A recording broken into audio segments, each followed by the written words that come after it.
I'm going to go ahead and get started for today. First of all, good morning to all of you. It's a pleasure to see you all today, as always. We are nearing the end. Here. I was looking at the calendar. About 3 weeks left. Next week is going to be taken up with World War II. Today's lecture, therefore, is going to be slightly shorter because we had set the stage for the outbreak of World War II in Europe on Tuesday. And today I told you what we needed to do was bring in the United States and Japan. And I don't want to dive off into World War II. I want to keep all of that for next week, keep a nice self-contained week there. And then in the final 2 weeks, of course, we'll step through the years of the Cold War, decolonization, and the end of the Cold War, the unipolar moment, and we're going to be stopping there right at the turn of the century when America is going to rule the world forever and history is over. So no need to worry about anything. So the quiz is posted. It's all related to the lecture Tuesday. The lecture Tuesday, I had several people contact me and let me know that they had very busy latter halves of this week. So I didn't want people to feel like they needed to make the time to immediately watch this second lecture to make sure they got the quiz done. I want them to be able to catch up on that at their leisure. So all of the quiz questions are related to the lecture from Tuesday. Like I said, there are only 6 questions on this particular one. So you get 3 tries. If you take it 2 times, you're guaranteed to see all the questions. So if anyone has any questions, please let me know. Otherwise, final exam will be that 9th of May. We will obviously the day before that, the class period before that, that Tuesday, 7th, I believe is what it is, the 7th and 9th. We'll be prepping you for the exam, and then I'll probably have final grades posted by the evening of the 9th. That will be my goal. Ambitious, but certainly no later than the 10th. Okay, without further ado, here we go. Across the oceans in parentheses, because of course we're going to go across the Atlantic to look at the United States, and then across the Pacific to look at Japan. So, if you know anything about 1920s America, it's probably something like the picture painted in that great novel by F. Scott Fitzgerald, The Great Gatsby. Who's read The Great Gatsby? Or at least is culturally aware of it. Seen the movie maybe with Leonardo DiCaprio? I don't know. It's a fabulous book. It's very short, very worth reading. The Roaring Twenties, time of growing prosperity for the United States, of social experimentation and liberalization, followed at the end by a terrible crash in the onset of the Great Depression. This story is known in broad strokes. I'd like to just emphasize, first of all, though, that this period gets off to a bit of a rough start. And this goes back to 1918, 1919, 1919, 1920. So right there at the very start of this tremendous decade, we're going to get hit simultaneously by Spanish flu. It's a horrible influenza epidemic. It's going to kill more people than died in World War I by far. We're going to get the Depression of 1920. As you can see here, it is actually the single worst year of economic performance in the United States in all of the 20th century. And yet, how many of you even knew there had been a depression in 1920? 1 or 2 people? Right. It's really totally ignored because Warren G. Harding, who is president at this time, he is going to win the presidency. Woodrow Wilson, if you remember, during his second term, he suffers a series of strokes while he's out campaigning to try and get the League of Nations through the U.S. Senate, trying to rally support. He has a series of strokes and is incapacitated for the final several months of his time in the White House. The Democratic Party is a bit of a mess. Warren G. Harding wins quite easily by promising a, quote, return to normalcy. A return to normalcy. He is a laissez-faire practitioner, classical liberal, in the sense that he believes that the response to an economic crisis by the central government should be do nothing. Do nothing. The market will sort it out. Producers will adjust to new market conditions. Consumers will adjust to new market conditions. And in this way, we'll have a bad several months, but we'll recover much more quickly if people are allowed to make these decisions without the interference of the central government, central bank. And sure enough, by 1921, 1922, the United States is, the economy is going to be on a tear, all the way through the 1920s to the eventual stock market crash and then later Great Depression. So, it's a terrible. There are several reasons for it. One of them is related to the war. There's a lot of economic dislocation. War changes the economy, especially the kind of total war. We've grown up in an era of permanent war. The United States has been at war virtually every year of your lives, and yet it hums along in the background and you scarcely think about it. And it's because now the U.S. government insulates the population very carefully from war. They try not to tax you, try not to draft you, right? They try and keep the population passive and apathetic about what foreign policy is going on. In 1917, of course, this is going to be an industrial war on a large scale. They're going to need to draft many people. That means pulling them out of their jobs, right? This means that women are going to start entering the workforce in a big way. It's going to also mean socially a lot of dislocation around the country, apart from the men who never returned home, which there were several 100,000 who did not. When they return, there's going to be a very high level of unemployment as the economy tries to shift from war mode back into ordinary, regular production mode for like consumer goods. We don't need bullets and rifles and such. We need new consumer goods, which we're going to talk about. But this period leads to a lot of social unrest. This is the period when there's a general style is about leaving in the crumbs and messes, but sometimes there's little things that shouldn't be in the photo. That's an interesting thought. I hadn't thought about that. The first Red Scare. You all know about the second Red Scare, right after World War II. Senator Joseph McCarthy, the Red Witch Hunt. After World War I, we get the first Red Scare. It's again one of those incidents that it's a very brief moment, but it's a moment of incredible hysteria. That there are communists everywhere under your bed. J. Edgar Hoover, young J. Edgar Hoover, who will eventually become famous as the director of the FBI, he convinces the government that there's a secret communist network, and that on May Day there's going to be a violent uprising. The communists are going to shoot up out of the ground. They're going to murder a bunch of public officials, and they're going to try and overthrow the U.S. government. And for about several months, Palmer is the fellow's name, who's running the Justice Department at the time, is going to start sweeping people up.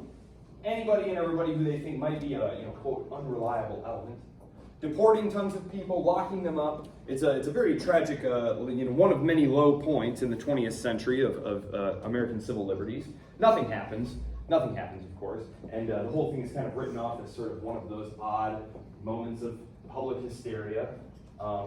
But so this again, 1918, 1919, 1920. We're off to a very, very rough start, especially because there's also an intense summer of racial violence. It's called the Red Summer. And again, you have all of this social dislocation that's been caused by the war. You've also had tremendous amounts of migratory waves as black workers from the South have traveled north to fill up cities like Chicago and New York. So there's all sorts of racial tension here.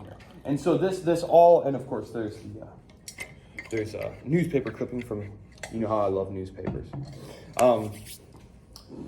Talking about the riots. It's going to be one of the worst summers of racial violence in U.S. 20th century. So we have the Spanish flu pandemic. We have the Depression. We have the Red Scare.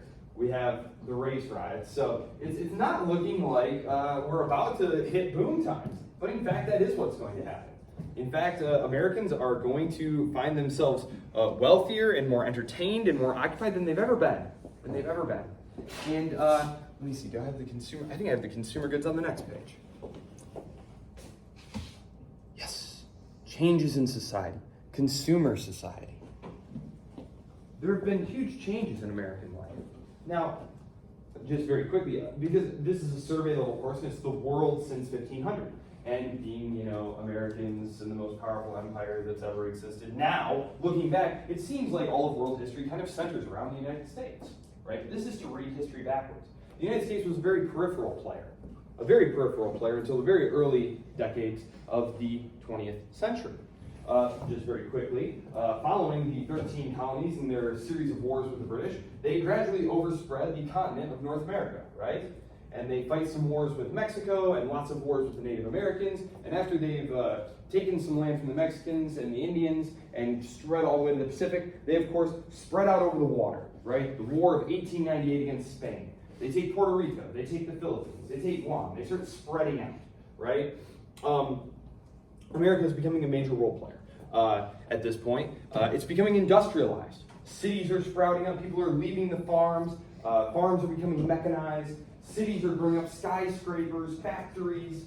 Well, these factories now are able to produce very cheap consumer goods. And you also have cities becoming electrified. So you can have things like washing machines. And I know a washing machine doesn't sound like a revolutionary device, but prior to this, have you ever had to wash clothes by hand? Has anyone ever done that before? Okay, so for those of you who don't know, you would have a washboard and a tub. And first of all, you'd have to heat the water. If there wasn't hot water, you'd have to heat the water, or you'd fetch the water, heat the water, pour the water in the tub, then you'd have a washboard, and you'd wash the clothes by hand, and then you would have to, wring them out and dry them on a line. Okay? This occupied a ton of time, as you might expect. Prior to the advent of washing machines, dishwashers, all of these devices, refrigeration, these are all of a sudden homes are being filled with all of these modern appliances, and it's saving women, especially, a ton of time. A ton of time. Think about it. Now you just throw things in the washing machine, flick a switch, and it's on now, right? You just saved 2 hours a day, every day, per week, right? It's 14 hours a week, right? You see how these add up to hundreds and hundreds and hundreds of hours, right? Days and days and days of your life. It's going to give women a lot more freedom because women are still doing, primarily the role of child rearing. They haven't quite come fully into the workforce. There will be some of that goes on during World War I, as I talked about, with sort of the changes in society as men are taken to the front. The real big changes there will come after World War II, of course. But this also leads to sort of the new woman, the more independent woman. This is one of the reasons that capitalism and industrialization have been resisted by more conservative elements in society from the very beginning. Because it provided a way for a young girl, teenage girl for example, to escape the domination, if you will, the domination of the farm life, right? Of being under the thumb of her father or then under a husband. She could go to the city, get a job, earn a wage, and have her own property, run her own life, right? So capitalism, industrialization was one of the most liberating things for women, and don't let anyone tell you otherwise. Motion pictures, oh my goodness, motion picture. The motion picture industry is going to take America by storm. People are going to love going to the movies. People are going to love going to the movies. These are silent films. These are silent films. We won't get talkies until the 30s. I believe there might have been one or two at the late tail end of the 20s, but basically, are you familiar with how the silent pictures would work? People would kind of act things out on the screen, and then another screen would come up and it'd have words, and then you'd read the words, and it would kind of describe the action or some dialogue or something. It's interesting stuff. This is going to help spread a mass culture, right? This is going to be something, we don't really think about that now, but the idea that we're all watching and reading the same things. At the time, the entertainment landscape was much more balkanized, much more disparate. This is going to allow for people to have a mass culture. And consumer society, like I said, the idea of like window shopping like that, just this bizarre idea. That wouldn't really make sense to someone who was an American, 50, 60 years before this. The rise of department stores, for example. The rise of cars. Tin Lizzie, Henry Ford's car. What was special about Henry Ford's cars is that they were very cheap. They were very cheap. Everyone could afford one. And you can have one in any color you like as long as it's black. You can have one in any color you like as long as it's black. I strongly recommend, if you ever have the time, go over to the Dearborn area, the Henry Ford Museum. It's a very fun time. Has anyone been to the Henry Ford Museum? It's very fun. And there's also a little spot next door called Greenfield Village, where they have an old colonial American village still set up, and it's very fun. I actually just took the kids a couple weeks ago to the museum. The town hasn't opened up for this year yet. So there's also a rise in organized crime.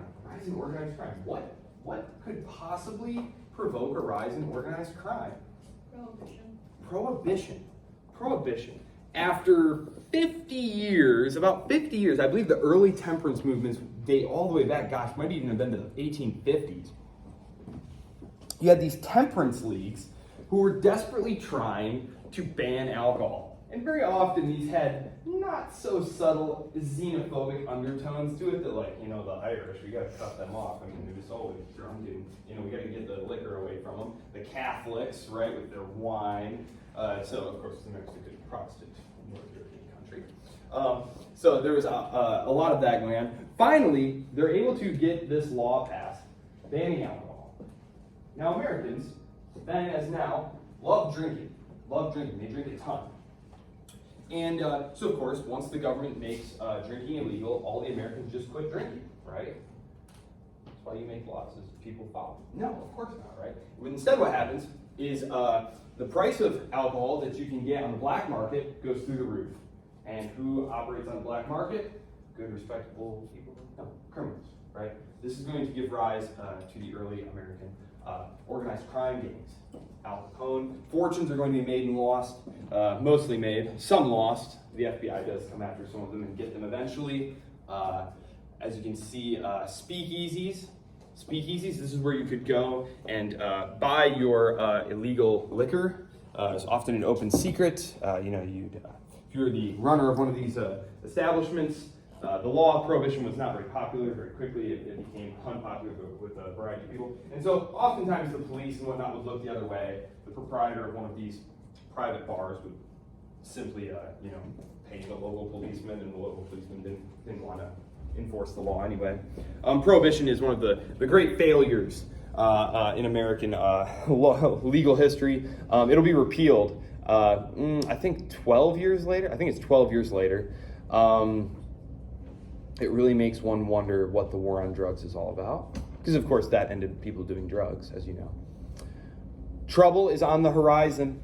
The 1920s, things are going great. America is killing it.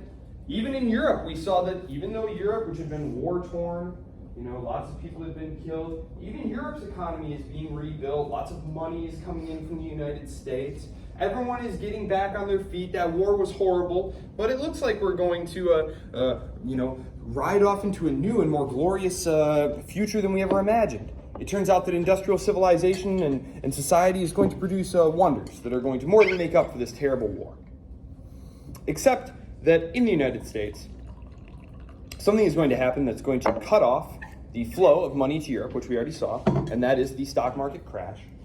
So just very, very, very quickly, what happens here is a combination of things. On the one hand, the stock market in the United States was still at the stage of what we might today call an emerging market level, meaning there weren't a lot of accounting guidelines. I mean, pretty much anyone could just throw something up on the board. People were rushing to get in on this stock market phenomenon. The newspapers constantly running pieces about how fortunes are being made. People fear of missing out, which actually is something in the economics literature now.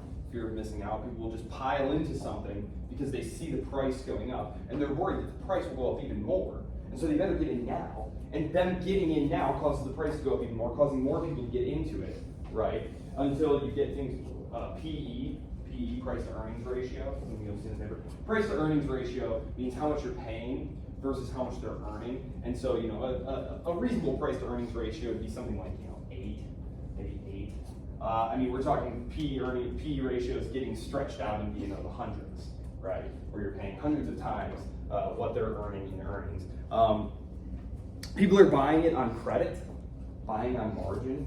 Margin buying means that you're essentially putting only a small amount of the money down. Let's say it costs $10, $10 for a share, and you're gonna put down $1.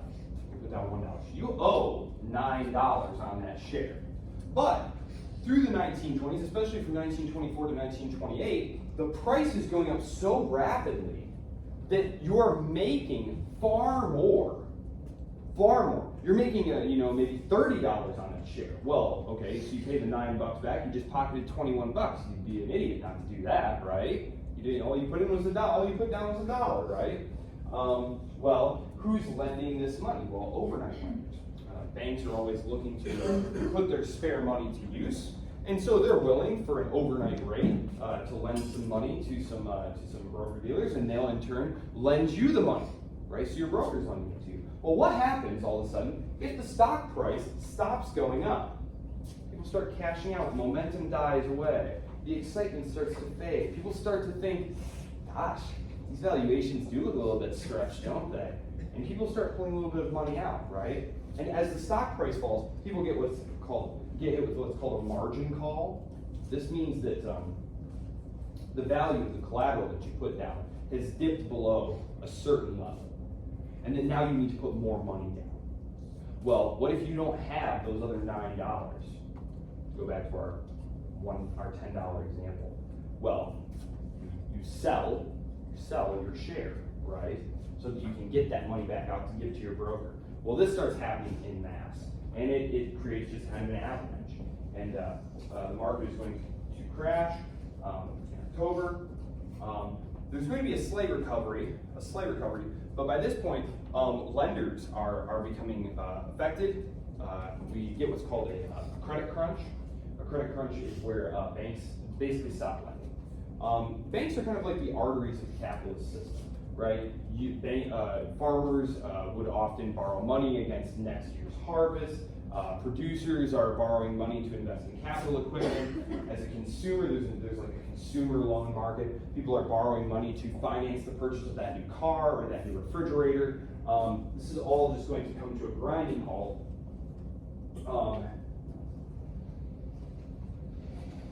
And the failure of the banking system is one of the several things that's going to prolong the Great Depression. Also harming the possibility of recovery is the Young Federal Reserve. The Young Federal Reserve, which was created in 1913 as a way to help the United States. The official explanation was that it was to help stabilize the banking system, because you had a series of what were called panics. You'd regularly have what were called panics. A panic is where, do you know how fractional reserve banking works? Okay, really quick. Okay, I'm a bank, and you come to me and you say, look, I want to put my money with you. And I say, well, I'll tell you what, I'll give you 2%. You say, that sounds swell. It was just sitting under my mattress, so you give me your money and I'm going to hold on to it for you, okay? But how am I going to make that 2% to pay my good colleague here, my new customer? Well, I need to go lend it to you at 3%. But that doesn't give me a lot of money to pay for my staff and my rent, so I'm going to charge you 4%. So I'm going to lend you at 4%, and I owe you 2%, and that'll leave me 2% in between. Well, what happens if I lend you the money for something good and productive? To go plant some food on your farm, and then you sell that food and you pay me back, and I'm able to pay you back, and everything's all good, right? Well, what if there's a flood or something that wipes out your crop and you can't pay me back? Now I can't pay you back, right? Imagine this, but on a larger scale, right? Imagine this on a larger scale. People have been borrowing money to do unproductive things, like speculate on the stock market, right? And rumors get around that maybe that bank doesn't have your money. And so if you hear that bank might not have your money, what's the reasonable thing to do? Who's seen It's a Wonderful Life? What do? They all run to the bank, right? That's why it's called bank run, right? You hear the rumor that the bank doesn't have the money. So you run into the bank, you gotta get there first, because they might only have a little bit of money on hand, right? That's why it's called fractional reserve banking. The bank is lending out all this money, and it doesn't have your money in the bank. Like, I hate to tell you this, but if you go to your bank right now, it's really funny. I went to the bank several years ago and saw an actual example of this. Banks don't keep a lot of like physical money on hand. And this older fellow, he was buying a car or something like that. He went in there and asked for like $40,000 in cash, and the lady was like refusing to give it to him. refusing to give it to him. And he raised a whole big fuss, and finally the manager was like, okay, we'll give you the money, but please, in the future, give us like several days notice so that we can get cash here, because it's basically like wiping us out. So that was just a humorous instance there. But so the banking failures in the United States brings on depression. The stoppage of financial flows to Europe is going to start a depression in Europe. Europe was really just holding on by its fingernails there to American largesse there. Everyone sort of starts trying to take care of themselves. Economic nationalism sets in. Everyone starts raising tariff barriers, trying to protect their own industry, protect their own workers. This is a natural inclination, but it's highly counterproductive. Because what it actually does is it raises the cost of everything for everyone, to the benefit of a few well-connected firms. It's one of those sort of ideas that had gone out of vogue for many decades, and yet relatively recently is starting to make kind of a comeback. You can find it in policy journals and stuff. It's very befuddling, but anyway. So this is the Smoot-Hawley tariff. The Smoot-Hawley tariff is a big one. This is going to seriously affect every trading partner the United States has. Remember, tariffs are taxes to keep your goods out, right? If you can make a shoe for 50 cents, and here in the United States, I can only make a shoe for 75 cents, the government might put a $1 tax on buying your shoes if you live here in the United States to keep your shoes up so that I can sell the shoes here.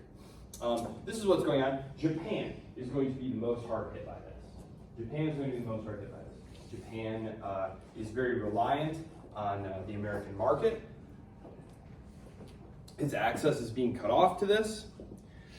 The Japanese decide at this point that they are going to move into. Do I have a map on here?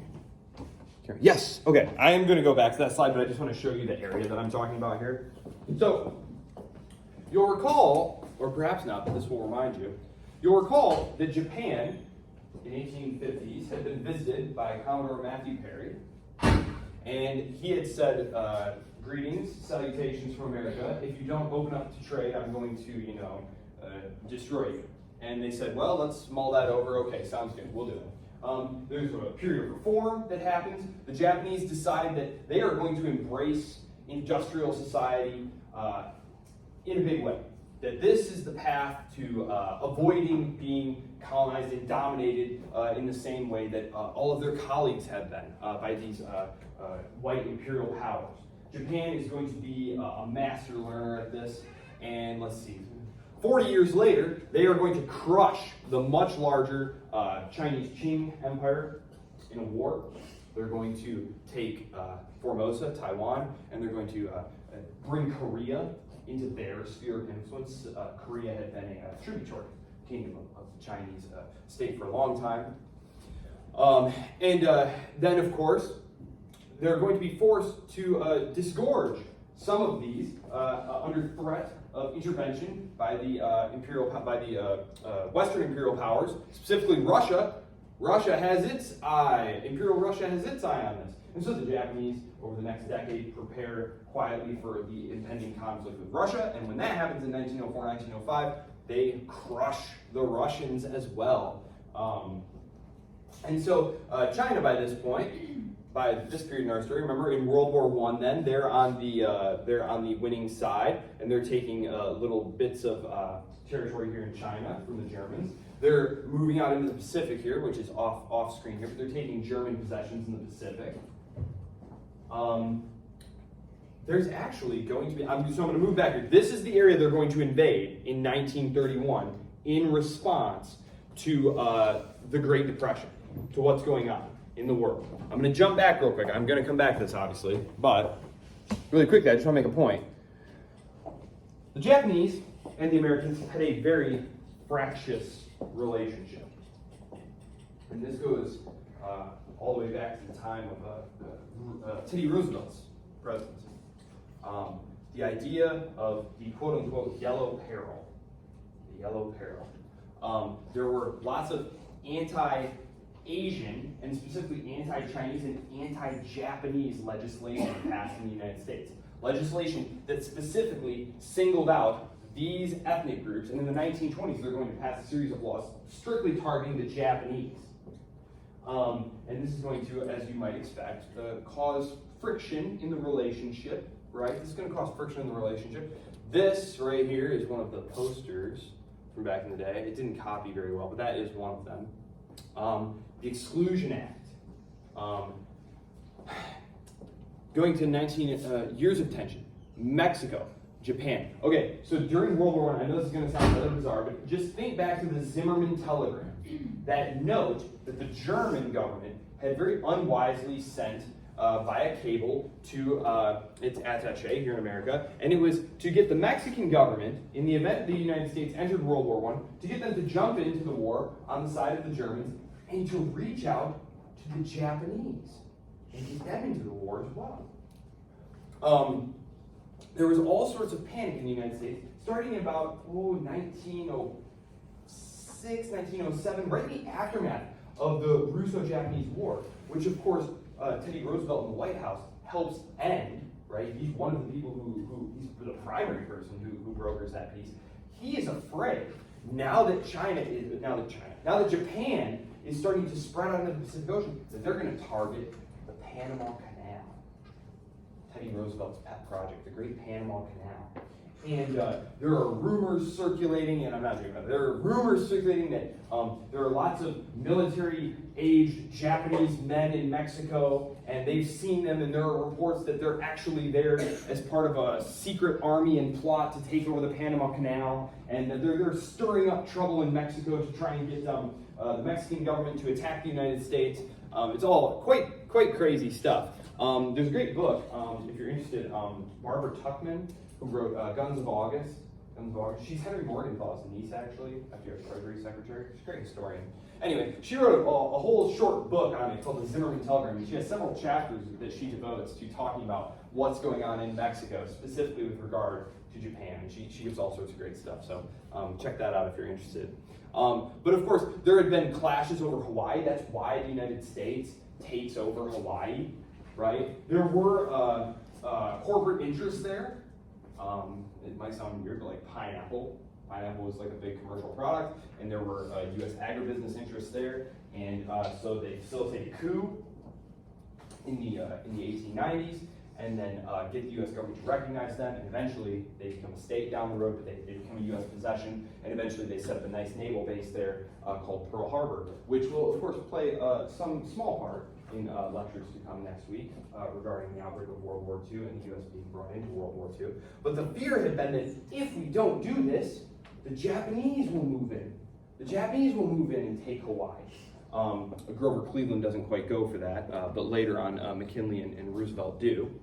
The Samoas, American Samoa, right? The big one, though, is going to be China. The myth of the China market. First of all, China hands go way back. Let's see. FDR's, let's see, was it his grandfather or his great-grandfather? He had made a lot of their early money doing trade in China. This was back in the 1840s and 1850s. And there had always been this thought, which had been shared by the British imperialists, that, gosh, if we could just get each of these billion Chinese to buy one button or one pin or a few drops of oil from Standard Oil for their lamps, we'd be in the money. And when the Depression hits, this thought is even more so. We could pull ourselves out of this horrible economic depression if we could just get more access to these foreign markets, right? This was all part of the U.S. quote-unquote open door policy, finally articulated by Hay. But this goes all the way back to the Opium Wars, where the United States said, look, we officially object to what's going on here. We can't stop you from attacking the Qing Empire here in China, but we want to make sure that China remains open to all commerce. Basically, the United States' concern is that it didn't get shut out of this massive market. And eventually, they, Hay, in I believe it's 1899 or 1901, actually enumerates it in what's called the Official Open Door Memorandum. But that had been long-standing U.S. policy. And when the Depression hits, you have people like Cordell Hull and Stimson, who are going to be major players in the Hoover and FDR administrations, who are going to argue very forcefully that it's absolutely imperative to both the economic welfare and national security of the United States that China remain open to the United States and not dominated by Japan. Now, 1931, FDR is not president yet. Hoover is still president. Stimson, who is the Secretary of State, he'll later be FDR's Secretary of War. It hadn't yet been euphemized into Secretary of Defense. Back then, they were at least honest that this was a Department of War, not a Department of Defense. He argued that the United States, when the Japanese move into northern China, he argues that the United States should respond with sanctions. That they should sanction the Japanese. Look, come on, it's an island. We could cut it off from its natural, from its markets, from its oil, from all the things it needs to keep its industrial economy going. We could bring the Japanese to their knees, just like that. It'll be easy, and we're sure to win. Hoover says, I'm pretty sure this will start a war.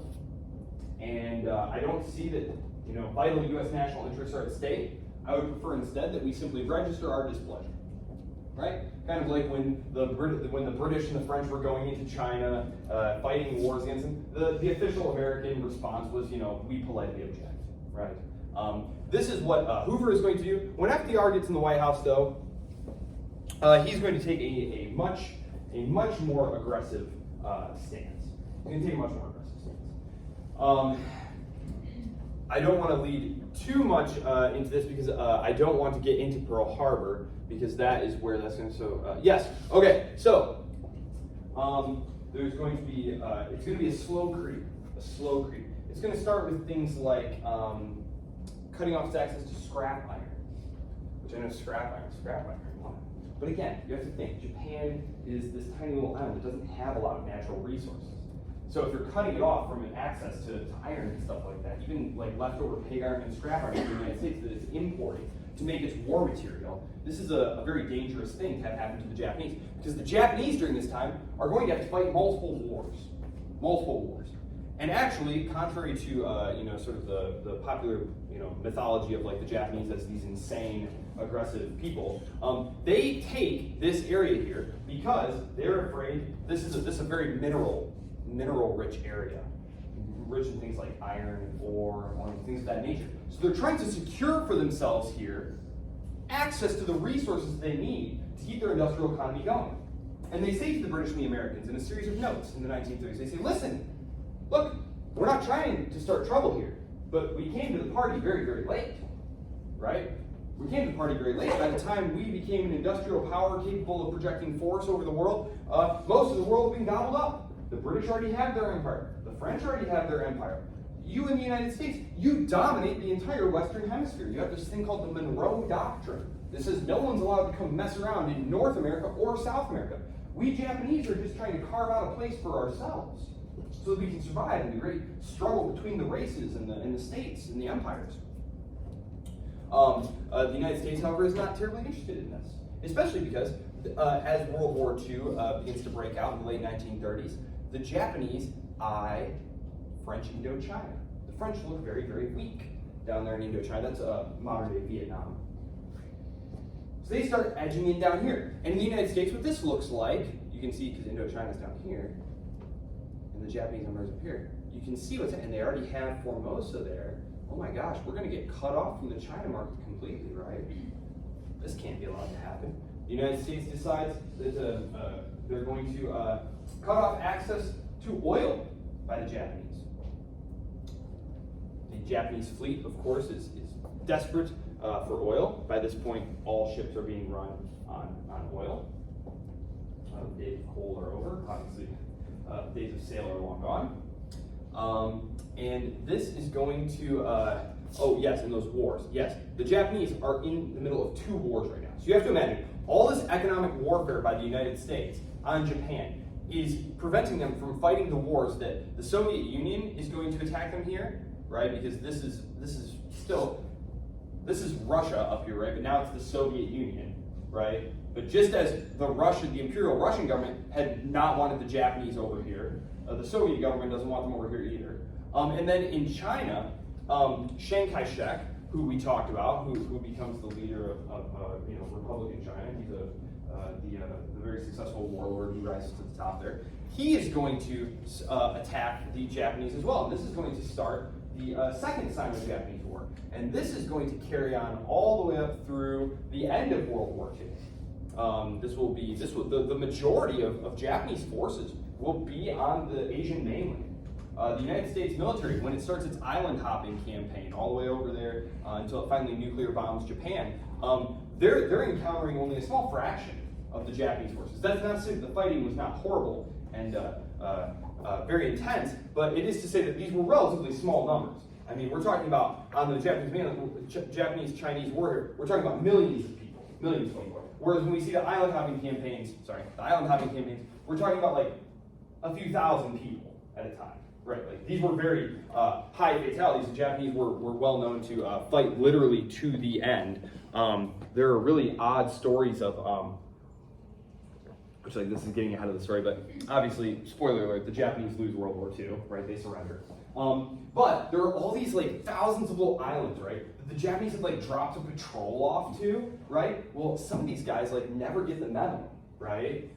Like, so you have, gosh, I think the last one they found was in the like late 1960s, but this guy, this lone Japanese soldier on this tiny little spit of land, these yachters had pulled ashore on this little tiny island, and they'd been shot at. And what they found was that it was this leftover like Japanese troop who like thought the war was still carrying on, and there were several instances like that. But yes, they were known for fighting to the last. We will obviously get into that when we do the island hopping campaign. So I guess what I'll move into here is we covered the build-up to war in Europe. This is essentially being caused by Adolf Hitler, who is trying to overthrow the Treaty of Versailles, rearming Germany, taking in all of the territory that had been taken away from Germany, and then trying to push forward for more space for Germany in the east, right? And eventually conflict with the Soviet Union, which he believes is inevitable because Bolshevism is just this great Jewish conspiracy to sap the strength of the master Aryan race, which was Hitler's ideological bent there. We talked about the League of Nations, why that was not able to prevent these sorts of moves. We talked about the dependency of the European economies on the United States, how when the United States stumbles in the late 1920s into the early 1930s, of course the Depression will carry on and on and on, well into the 1930s.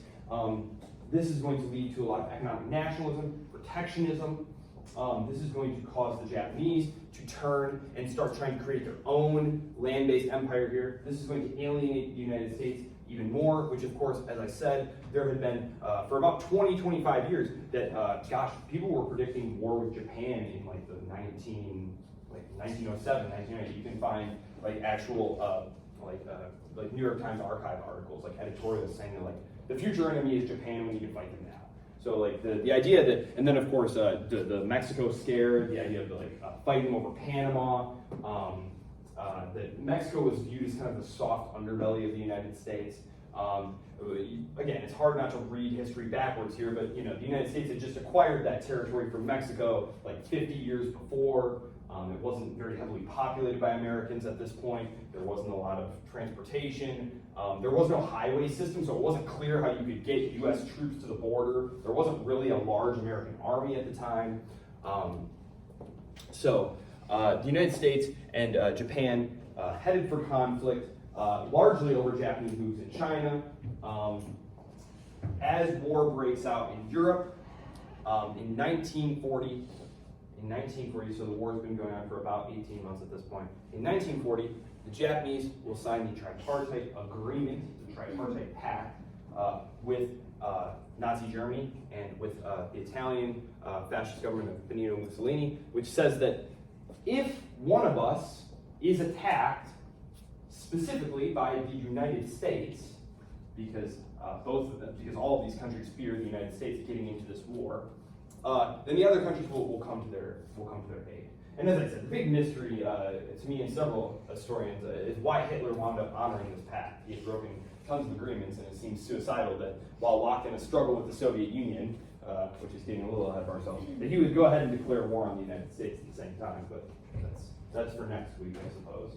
I'll leave you on the eve of war. Then the British have guaranteed Poland, Czechoslovakia. You remember the Sudetenland crisis, Munich. Neville Chamberlain barters away the life of an ally there. There was really nothing the British could have done. Otherwise, they were not prepared to actually fight a conflict.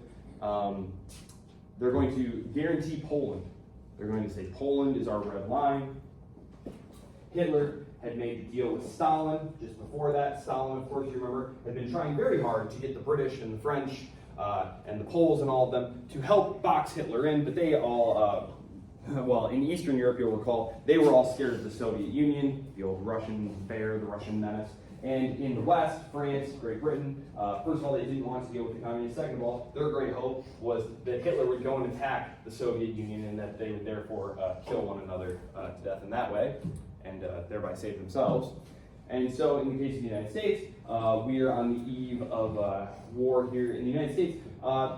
When the war breaks out, again, the United States is going to take the financial side of the Allies. There's going to be loans and things going out. There's going to be supplies going out.